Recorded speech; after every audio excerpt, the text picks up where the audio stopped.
Good morning, children. Today we will start our next chapter, that is Principles of Management. First of all, you need to understand the meaning of principles. What do you mean by principle? Principles are general prepositions which are applicable when certain conditions are present. And they have been developed on the basis of observation and experimentation as well as personal experience of management. Principles help managers to take decisions while performing these functions. Every manager or every person who is under the management has to follow certain guidelines in order to be successful. For successful management, principles of management are need to be taken into consideration by different managers. See, I've given you the definition of principles of management. They are basically the general guidelines.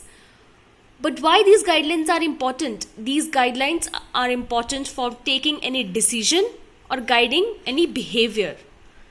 Right? So these are the general guidelines for decision making and behavior while deciding about various aspects of management.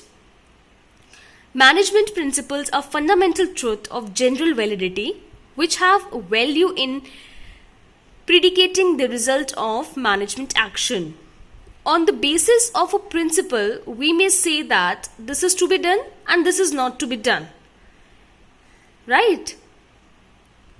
How can we decide that yes, this is right and this is wrong, or what is to be done in a particular situation?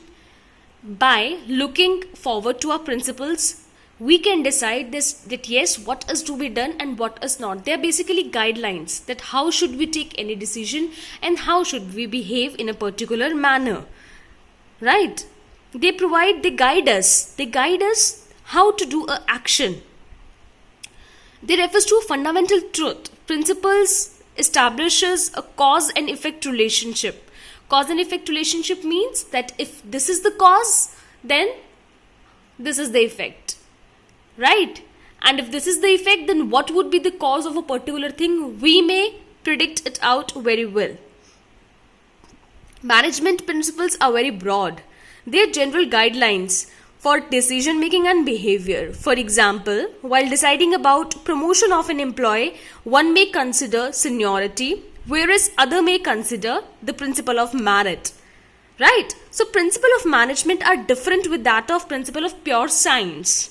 See, principle of management may vary from one organization to another or one person to another. For promotion, if one person is considering seniority is important, like base is seniority, then other person may consider base as a merit for promotion making. Is it clear? Now you must understand that what is principle. Principle होते ही क्यों हैं? हमें सिर्फ guide करने के लिए कि हमें कौन सा डिसीजन कैसे लेना है और हमें कौन से सिचुएशन में कैसे बिहेव करना है. They are basically the guidelines. किस लिए हैं वो guidelines? For making any decision and to behave. ठीक है. अगर हमने प्रिंसिपल्स अपने सही ढंग से लिए होंगे तो हमें पता है कि किसी पर्टिकुलर प्रिंसिपल का क्या कॉज आएगा, और कोई पर्टिकुलर कॉज हमारे सामने है, कोई इफेक्ट हमारे सामने है, तो हमें पता है कि ये इफेक्ट क्यों है, क्योंकि इसका कॉज क्या था. Right? So now we will go through the nature and features of management of principles. This is very important topic. Principles के नेचर्स एंड फीचर्स क्या हैं? Let's go through them one by one. There are 7 nature and features of management principle. First is cause and effect relationship. Second is formation by practice and experimentation. Third is contingent. Fourth, behavioral in nature. Fifth, universal application is there. Sixth is flexibility or dynamic in nature, you can say. And then seventh is general guidelines. These are the nature and features of management.